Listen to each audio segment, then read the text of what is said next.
Marcus Chen sat in the back row of the Galactic Military Academy's Advanced Combat Theory classroom, his human physique looking almost fragile among the towering Kryllian warriors and armored Zephyrian soldiers. The other cadets barely acknowledged his presence, treating him like an observer rather than a fellow student. After all, humans were the newest species to join the Galactic Federation, and their military reputation was practically non-existent.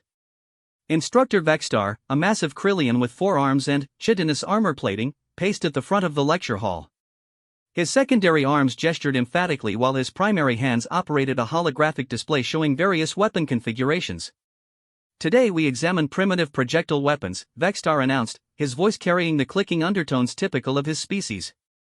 Before energy weapons revolutionized warfare, many species relied on crude throwing devices. Bows, slings, catapults, relics of a barbaric past. A Zephyrian cadet named Karath raised his scaled hand. "Instructor, surely no modern military would waste time with such outdated technology?" Vexstar's mandibles clicked in what passed for amusement among his kind. "Precisely the point, Cadet Karath. Understanding the limitations of primitive weapons helps us appreciate our advanced arsenal. These ancient devices required tremendous physical strength, had limited range, and took extensive training to master." Marcus shifted uncomfortably in his seat. He'd grown up on Earth's frontier colonies, where energy weapons were expensive and unreliable in harsh environments. His father had taught him to hunt with traditional firearms and bows, skills that seemed increasingly irrelevant in this high-tech military academy. "The human species," Vexstar continued, his compound eyes glinting with barely concealed disdain, were particularly dependent on such primitive tools. Their homeworld histories are filled with conflicts fought using sharpened sticks and bentwood contraptions. Snickers echoed through the classroom.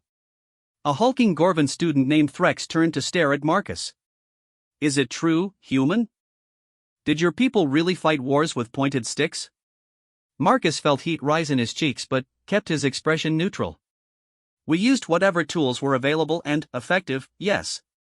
"How quaint," purred Lissa, a feline Nexary whose species prided itself on natural weapons, razor-sharp claws and enhanced reflexes.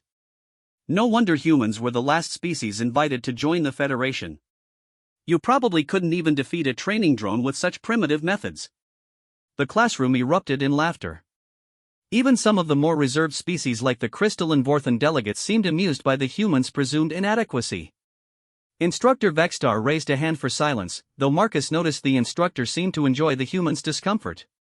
"While we shouldn't mock our allies," Vexstar said with false diplomacy, "it is true that primitive weapons are utterly useless in modern warfare.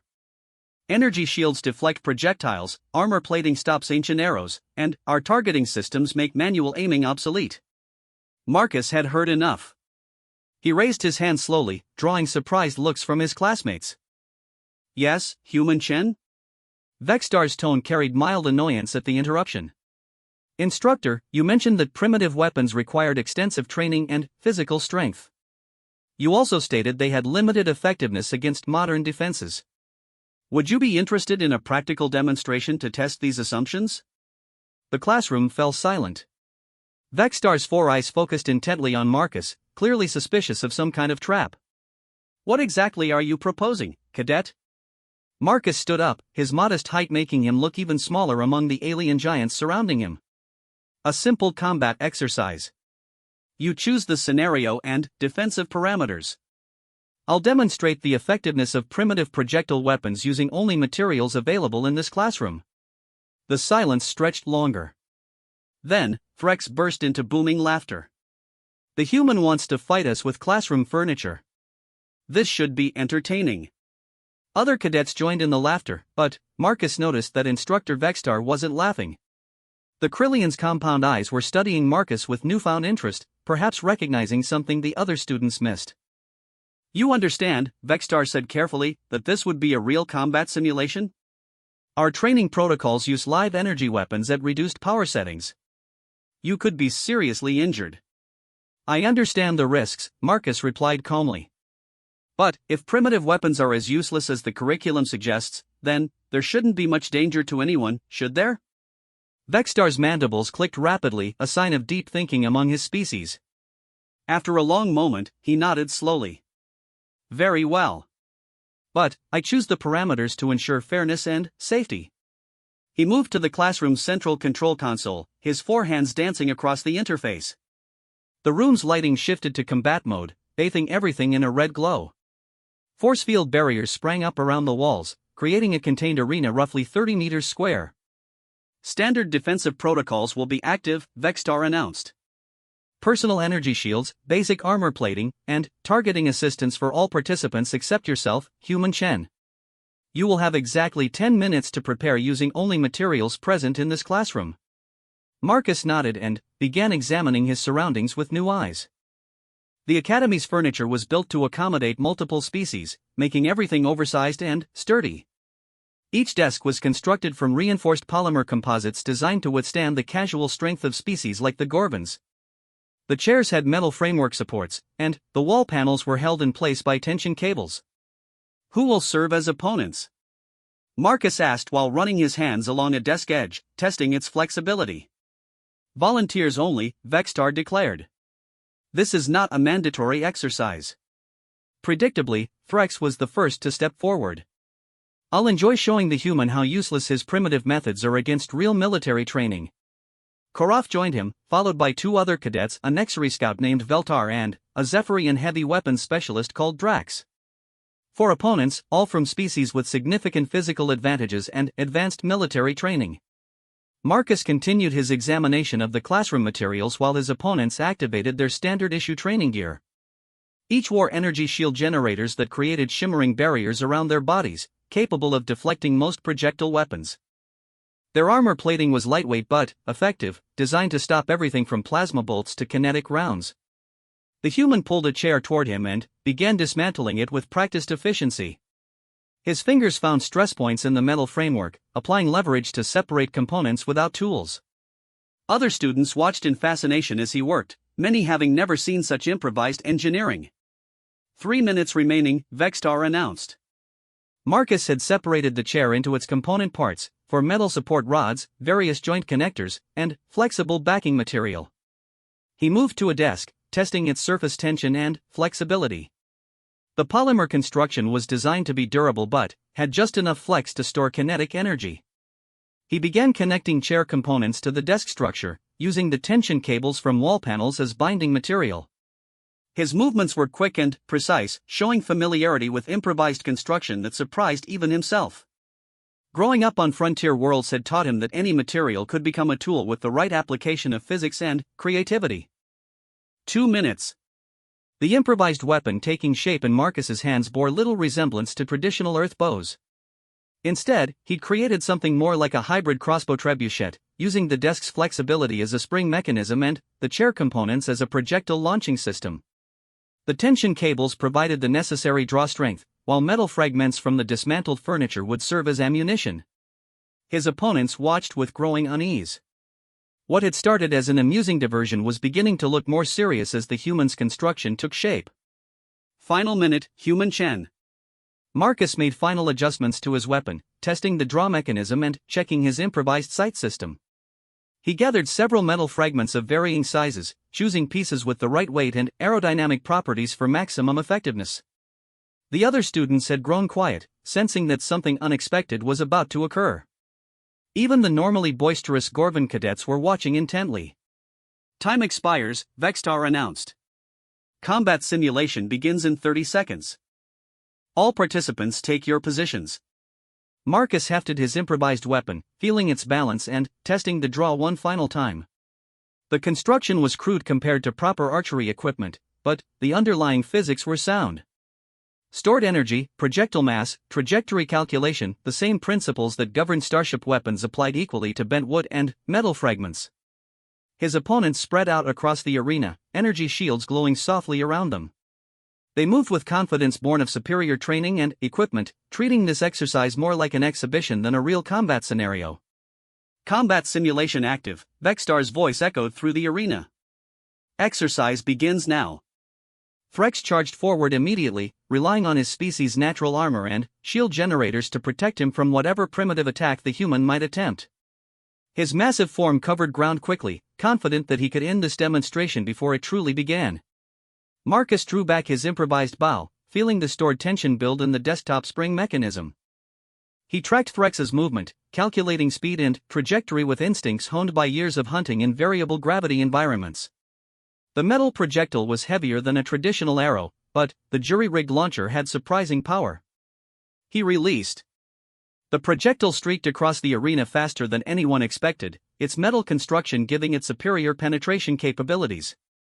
Threx's energy shield flickered as the crude missile struck it, the barrier designed to dissipate energy weapons rather than absorb kinetic impacts.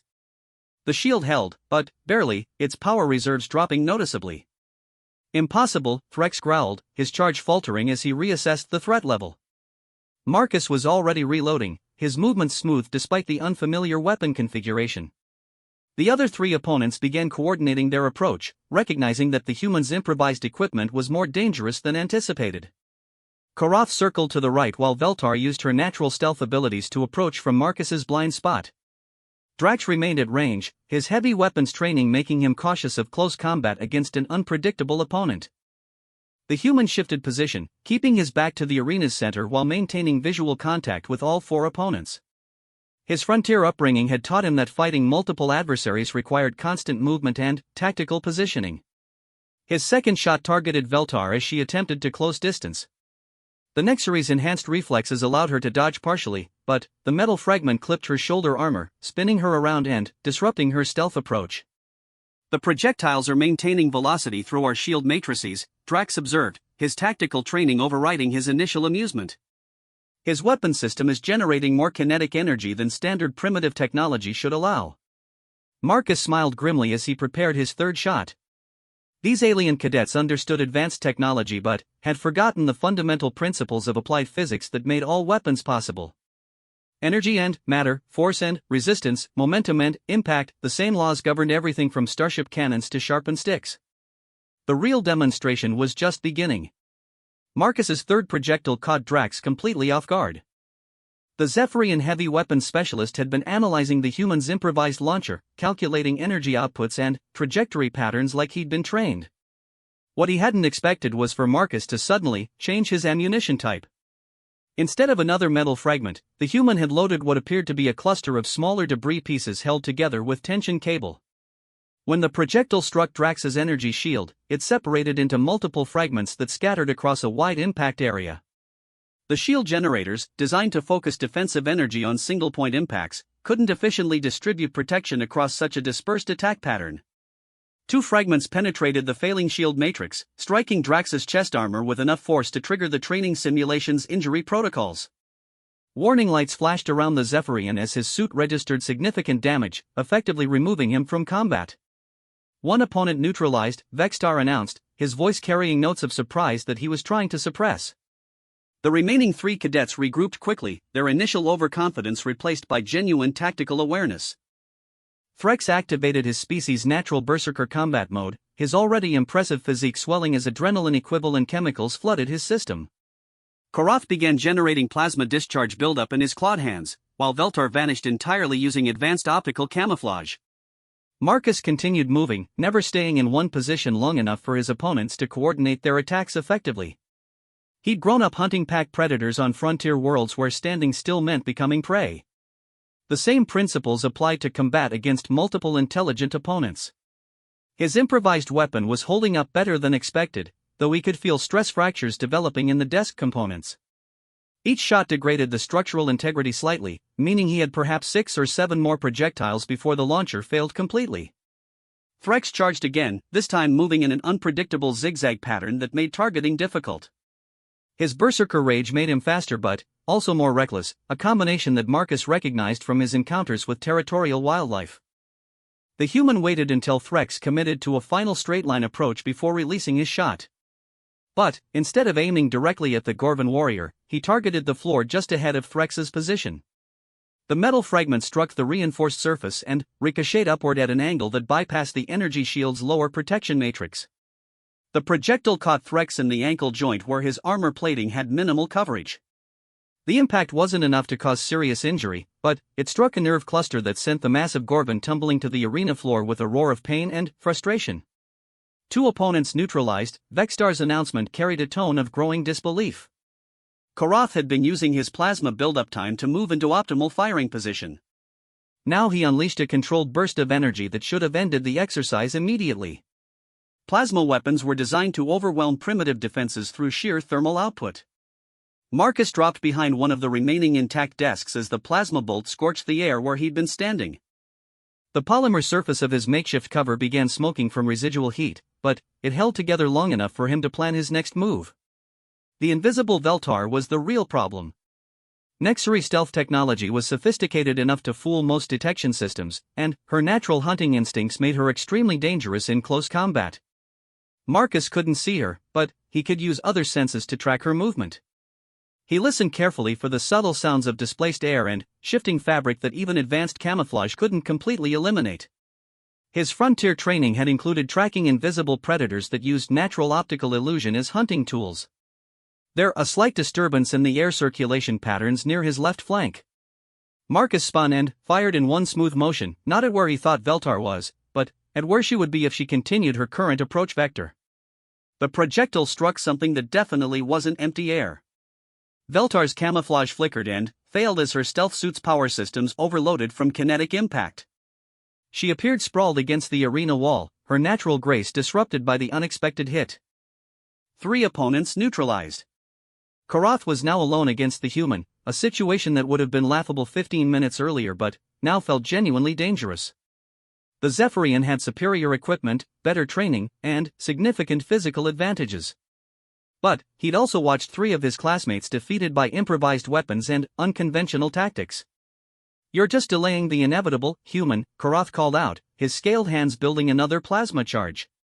"My energy reserves are nearly unlimited compared to your primitive projectiles." Marcus smiled and began dismantling another piece of furniture.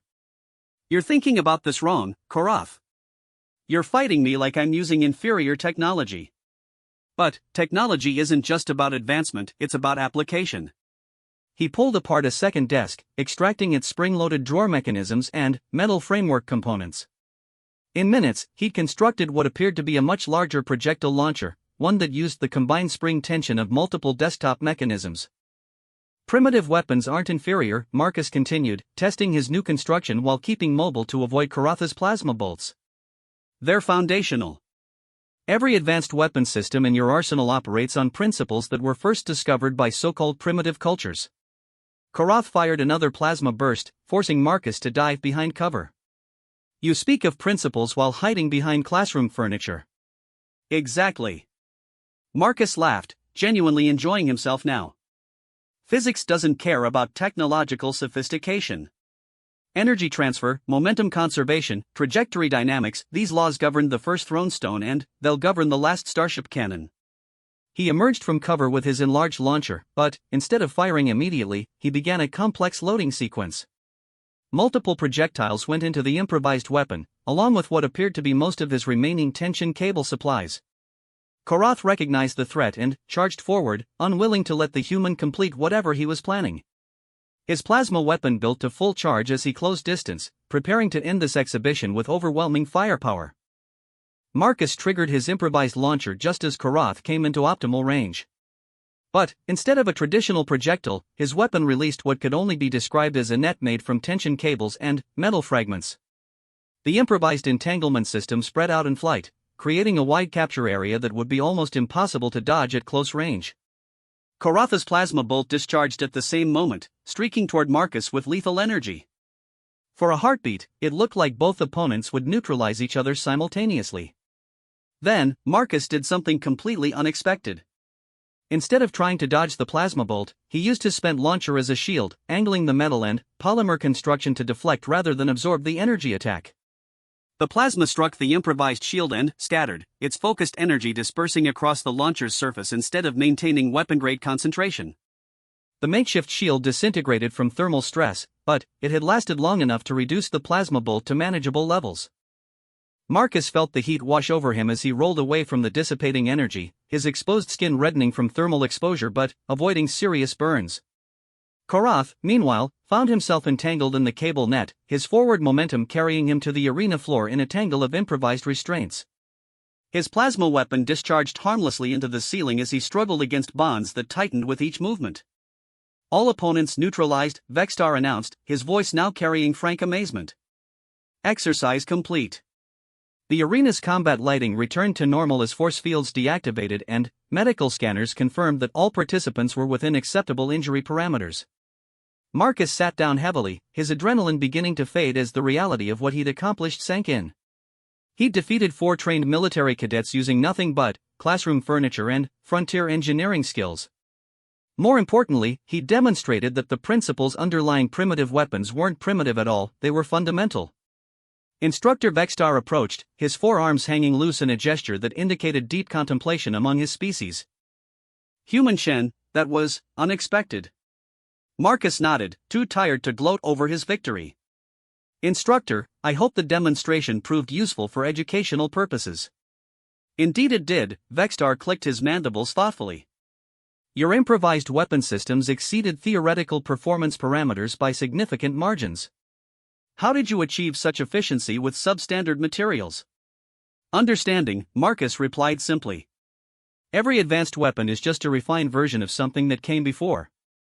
Your plasma rifle works on the same energy transfer principles as a sling. Your targeting computer calculates the same trajectory mathematics that human archers learn through practice. The defeated cadets were recovering their composure, helped by medical technicians who confirmed their injuries were minor. But Marcus could see something had changed in their attitudes.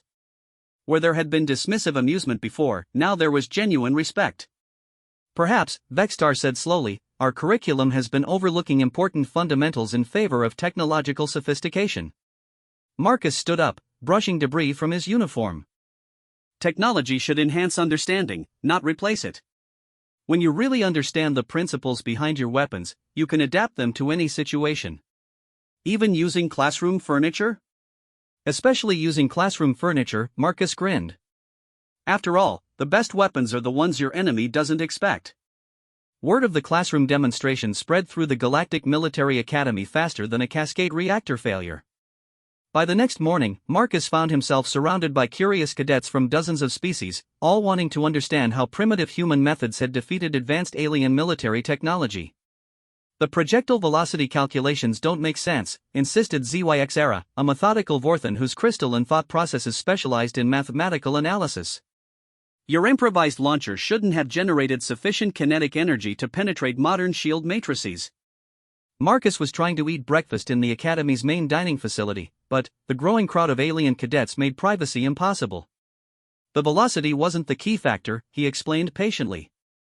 Kinetic energy is mass times velocity squared, but penetration depends on energy density and application angle.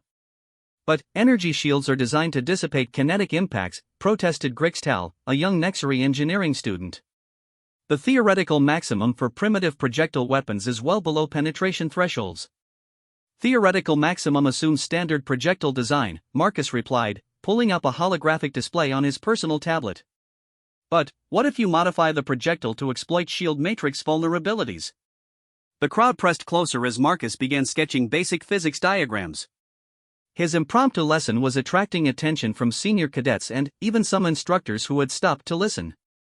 Energy shields work by creating an electromagnetic barrier that deflects incoming energy, Marcus explained, his stylus tracing force vector diagrams in the air. But, they're optimized for coherent energy weapons, plasma bolts, particle beams, focused laser arrays. They're less efficient against kinetic weapons because kinetic energy doesn't dissipate the same way. That's elementary physics, snorted Karath, still nursing bruised pride from yesterday's defeat. Every first-year cadet understands energy dissipation principles. Understanding and application are different things, Marcus countered. Your shields are designed to spread incoming energy across the entire matrix. But, what happens when you hit them with multiple simultaneous impacts that exceed their processing capacity? He pulled up combat footage from yesterday's exercise, highlighting the moment when his cluster projectile had overwhelmed Drax's defenses. Each individual fragment was below penetration threshold, but the shield generator couldn't calculate deflection angles for 12 simultaneous impacts. It defaulted to standard energy dissipation protocols, which left gaps in coverage. ZYXera's crystalline form flickered with rapid calculation patterns. The processing lag between impact recognition and defensive response. Your cluster projectile exploited a fundamental limitation in shield matrix architecture. Exactly. Marcus's enthusiasm was infectious. Advanced technology often becomes so specialized that it develops blind spots. Your energy shields are incredibly sophisticated, but they're designed to counter expected threats. They struggle with unexpected applications of basic principles. Dr. Helixson, the Academy's chief tactical instructor, pushed through the crowd of students. The elderly Krillian's carapace bore scars from decades of military service, and his reputation for tactical innovation was legendary throughout the Federation. Cadet Chen, Dr. Helixson's voice carried authority that immediately silenced the surrounding chatter. I've reviewed yesterday's exercise recordings. Your performance was illuminating. Marcus stood respectfully. Thank you, sir. I hope the demonstration provided useful educational material. Indeed. But I'm more interested in the methodology behind your success. Dr. Helixson's compound eyes studied Marcus intently. You defeated technologically superior opponents using principles they had been taught to consider obsolete. How did you identify these tactical opportunities? The question hung in the air as dozens of alien cadets waited for Marcus's response. He could feel the weight of their attention, the genuine curiosity mixed with lingering skepticism about human military capabilities. Sir, I grew up on frontier colonies where advanced technology was expensive and unreliable, Marcus began carefully. When your plasma rifle malfunctions and you're facing hostile wildlife, you learn to improvise with whatever materials are available. But, more importantly, you learn to think about problems from first principles rather than relying on technological solutions. Elaborate, Dr. Helixson commanded. Marcus gestured to the surrounding cadets. Everyone here has been trained to use incredibly sophisticated weapons and defensive systems. But that training focuses on optimal usage scenarios, clear lines of sight, adequate power supplies, predictable enemy behavior. What happens when those conditions don't exist? Standard protocol involves tactical withdrawal and equipment repair, answered Veltar, her feline features still showing embarrassment from yesterday's defeat. But what if withdrawal isn't an option? What if you can't repair your equipment? What if the enemy isn't behaving predictably? Marcus's questions were met with uncomfortable silence.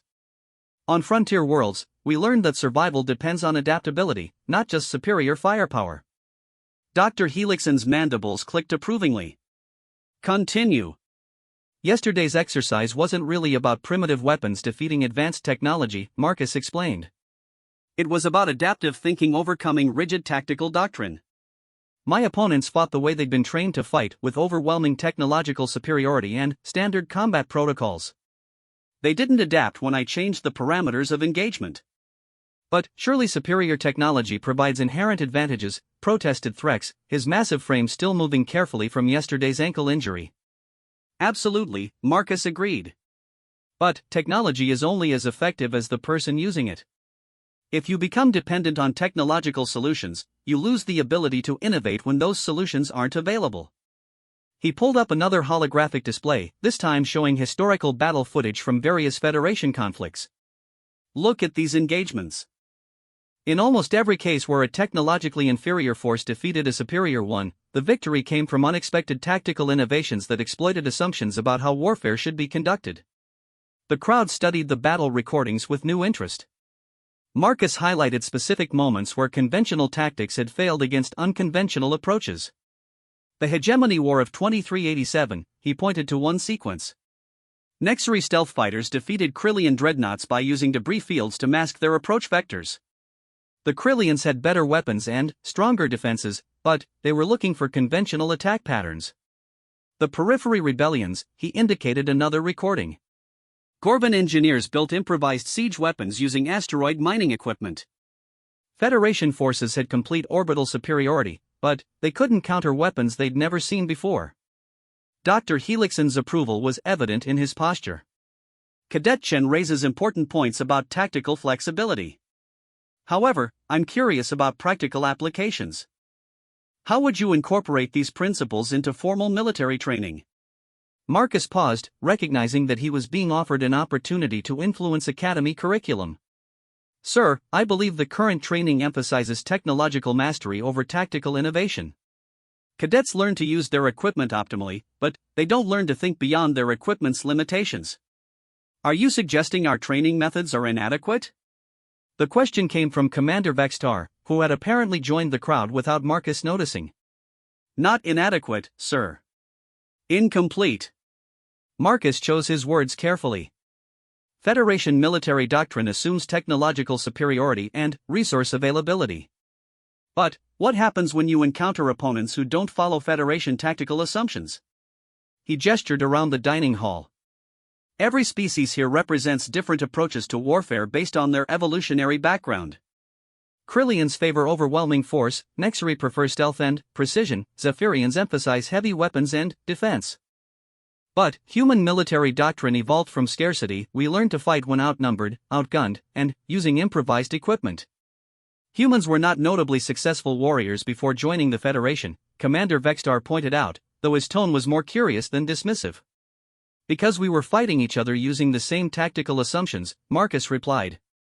Human versus human warfare was evolutionary pressure that rewarded incremental improvements in existing approaches. But, when we encounter completely different tactical paradigms, our adaptability becomes an advantage. Dr. Helixson leaned forward with interest. You're proposing that human military inexperience is actually a strategic asset? I'm suggesting that outsider perspective can identify vulnerabilities that insiders miss, Marcus corrected. Yesterday, my opponents knew exactly how their equipment worked and how it should be employed tactically. But they'd never considered how someone might counter it using methods outside their training parameters. The implications of this statement rippled through the gathered crowd. Federation military doctrine was built on the assumption that technological superiority and standardized training would overwhelm any opposition. But Marcus was suggesting that this same standardization created predictable vulnerabilities. Fascinating, Dr. Helixson mused. Cadet Chen, would you be interested in participating in an expanded tactical exercise? Something that would test these theories under more realistic combat conditions? Marcus felt a chill of apprehension mixed with excitement. What did you have in mind, sir? War games. Full-scale combat simulation against our senior cadet units. You would command a team of volunteers using improvised equipment and unconventional tactics against Federation standard protocols. The dining hall fell silent as the implications sank in. This wasn't just an academic exercise. Dr. Helixson was proposing to test human tactical innovation against the Federation's best military trainees under realistic combat conditions. Sir, Marcus said slowly, I'm honored by the opportunity, but I should point out that I'm still a first-year cadet. Wouldn't it be more appropriate to have senior personnel lead such an important exercise? Dr. Helixson's mandibles clicked with what might have been amusement. Cadet Chen, yesterday you defeated 4 trained fighters using classroom furniture. I'm curious to see what you might accomplish with actual equipment and a trained team. Marcus looked around at the faces surrounding him, alien expressions showing everything from skepticism to excitement to genuine curiosity about human military potential. He realized that this moment would define not just his own academy career, but potentially humanity's role in Federation military doctrine. When do we begin, sir? The Academy's primary combat simulation facility was a marvel of Federation engineering, a kilometers-wide arena that could replicate any battlefield environment from urban warfare to zero-gravity combat. As Marcus stood in the command briefing room overlooking the vast simulation space, he felt the weight of what Dr. Helixson had proposed. Your opposition consists of Alpha Squadron, Dr. Helixson announced, gesturing toward holographic displays showing the enemy force composition. 12 senior cadets representing the top 10% of their respective classes, equipped with standard Federation military hardware and commanded by Cadet Captain Krell NAS of the Zephyrian Defense Corps. Marcus studied the tactical briefing with growing concern. Alpha Squadron wasn't just elite cadets, they were future Federation officers being groomed for command positions. Their equipment included powered armor, energy weapons, hover vehicles, and advanced communication networks. They had every conceivable advantage. Sir, Marcus said carefully, the force imbalance seems rather extreme. 12 elite cadets with military-grade equipment against whoever I can recruit from general population? That's precisely the point, Commander Vextar interjected. Federation doctrine assumes that technological superiority can overcome tactical disadvantage. If your theories about adaptive warfare are correct, numerical and technological advantages should be less decisive than conventional wisdom suggests. Dr. Helixson activated another display showing potential volunteer cadets. You may recruit up to 15 personnel from any academy program. However, you'll be restricted to training-grade equipment, basic armor, reduced power weapons, and standard communication gear. Marcus scrolled through the volunteer list, recognizing names from yesterday's impromptu tactics lesson. Surprisingly, cadets from multiple species had volunteered despite knowing they'd be fighting against elite opposition. "I'll need ZYX Era for tactical calculations," Marcus muttered, selecting the Vorthan crystalline being. Grixtal for technical adaptation. Pelsan from agricultural sciences for environmental awareness. Agricultural sciences? Dr. Helixson's compound eyes registered surprise. This is a military exercise, Cadet Chen. "Yes, sir, but Pelson understands ecosystem interactions and resource management. Those skills translate directly to battlefield logistics and environmental exploitation." Marcus continued selecting volunteers, choosing cadets based on complementary skills rather than military specialization. His final team included engineers, scientists, and support personnel alongside traditional military cadets. To outside observers, it looked like a random collection of academy students rather than a coherent fighting force. "Interesting choices," Dr. Helixson observed. "Your team lacks traditional military hierarchy and specialized combat training. But they have diverse perspectives and adaptive problem-solving experience," Marcus replied. "In conventional military thinking, that's a weakness. I'm hoping to prove it's actually a strength." The briefing concluded with tactical parameters for the exercise. Alpha Squadron would defend a fortified position while Marcus's team attempted to complete a series of objectives within the simulation zone. Success would be measured by objective completion rather than casualty ratios, though the simulation's injury protocols would remove participants who sustained significant damage. As the briefing ended, Marcus found himself alone with his recruited team in a staging area filled with basic military equipment. The volunteers looked nervous but determined, clearly understanding that they were participating in something larger than a routine training exercise. "Listen carefully," Marcus addressed his team. "We're going to lose if we try to fight Alpha Squadron using conventional tactics. They have better equipment, superior training, and defensive advantages. So we're not going to fight them conventionally." ZYX Sera's crystalline form flickered with rapid calculations. "Statistical analysis suggests our probability of success using standard military doctrine approaches 0.03%. That's why we're not using standard doctrine," Marcus smiled grimly. "Federation military training emphasizes technological superiority and direct confrontation. But there are other approaches to warfare, approaches that our opposition has never encountered." He activated a holographic display showing the simulation zone's terrain. "Alpha Squadron will establish defensive positions at these strategic choke points, using their superior firepower to control key terrain features. They'll expect us to attempt direct assault or infiltration using conventional tactics." "What's the alternative?" asked Grixtal, her feline features showing skeptical curiosity. "Asymmetric warfare," Marcus replied. "We don't attack their strong points, we make their strong points irrelevant. We don't engage their superior equipment, we create situations where their equipment becomes a disadvantage." He began outlining his plan, which sounded more like a science experiment than a military operation. Instead of focusing on combat objectives, his team would concentrate on environmental manipulation and psychological warfare. "Pelsan, I need you to identify every natural resource in the simulation zone that could be weaponized or used for concealment. Grixtal, you'll analyze Alpha Squadron's equipment for exploitable weaknesses. ZYX Era, you'll calculate optimal timing sequences for coordinated actions." The team spent hours preparing, but their preparations looked nothing like conventional military planning. Instead of weapons practice and tactical drills, they studied geological surveys, analyzed atmospheric composition, and practiced improvised construction techniques. When the exercise began, Alpha Squadron moved exactly as Marcus had predicted. They established defensive perimeters around the primary objectives, positioned heavy weapons to cover approach routes, and prepared for conventional assault tactics. Marcus's team took a completely different approach. Instead of moving toward the objectives, they dispersed throughout the simulation zone and began what appeared to be environmental research activities. To Alpha Squadron's monitoring systems, the enemy force seemed to be wandering aimlessly rather than executing coherent tactical movements. "What are they doing?" Cadet Captain Krell NAS demanded as his sensors tracked apparently random movement patterns. "This doesn't match any recognized tactical doctrine." 3 hours into the exercise, Alpha Squadron's confidence began to waver. The expected assault never materialized, but strange things were happening throughout the simulation zone. Natural gas vents that had been inactive suddenly began releasing thick clouds of vapor. Thermal dynamics shifted as improvised mirrors reflected sunlight into specific areas, creating intense heat zones and visibility problems. "They're terraforming the battlefield," realized Keltar, Alpha Squadron's tactical analyst. "They're not trying to capture objectives, they're changing the environment to make our defensive positions untenable." The realization came too late. Marcus's team had spent hours identifying every natural feature that could be exploited for tactical advantage.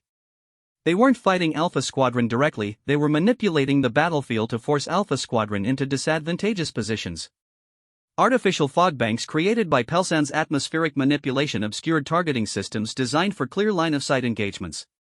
Improvised reflectors and thermal sources confused sensor arrays calibrated for normal environmental conditions. Most critically, Marcus's team had identified underground water sources and rerouted them to flood Alpha Squadron's defensive positions. "Impossible," Krell Nas muttered as his carefully prepared defensive positions became uninhabitable. "They've weaponized geology." But the environmental manipulation was only the beginning. As Alpha Squadron abandoned their flooded positions and tried to relocate, they discovered that Marcus's team had been busy in other ways. Equipment caches had been relocated, communication relays had been subtly modified to introduce signal delays, and patrol routes had been obstructed by strategically placed debris. "They're not fighting us," Keltar reported with growing frustration. "They're fighting our entire operational framework." Alpha Squadron found themselves constantly reacting to environmental changes and logistical problems rather than engaging in direct combat. Their superior equipment became a liability as they struggled to maintain power supplies and ammunition reserves in increasingly hostile conditions. Meanwhile, Marcus's team moved through the transformed battlefield like they belonged there.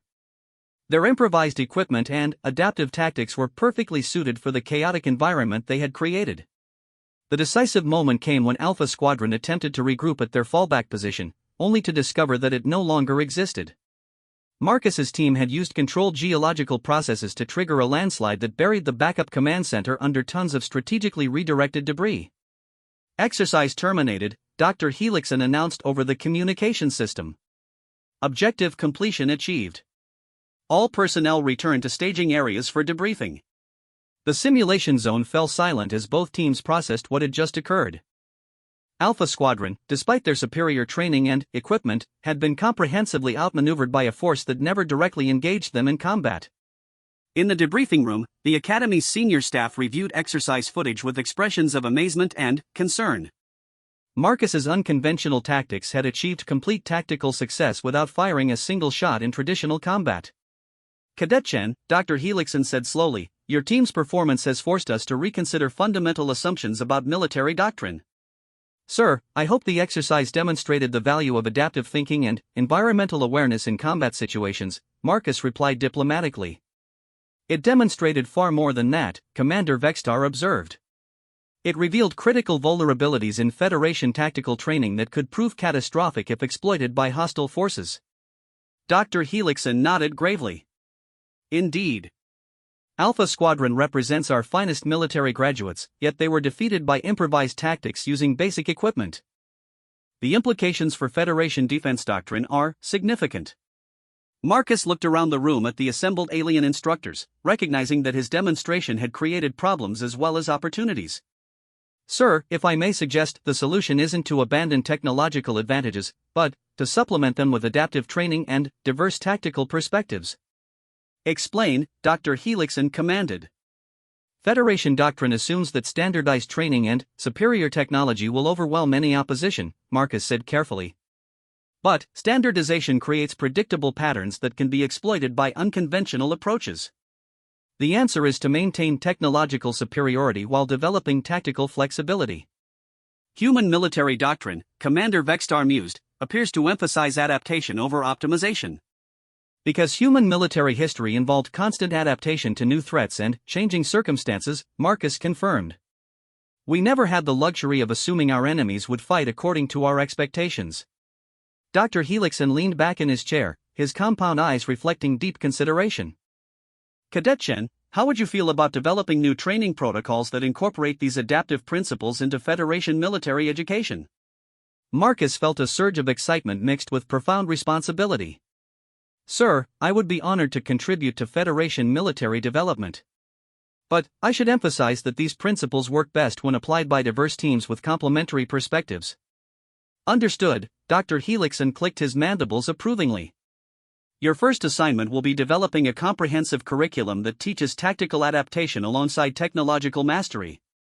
As the debriefing concluded, Marcus realized that his simple demonstration with classroom furniture had evolved into something far larger. He'd not only proven the value of human tactical innovation but also opened the door for humanity to contribute meaningfully to Federation military doctrine. The instructor had requested a combat demonstration. The human had delivered a revolution in strategic thinking that would reshape military education throughout the galaxy. Sometimes, Marcus reflected, the best weapons were ideas that forced people to think differently about what was possible. And, sometimes, those ideas started with nothing more than bent wood and the refusal to accept that advanced technology made fundamental principles obsolete.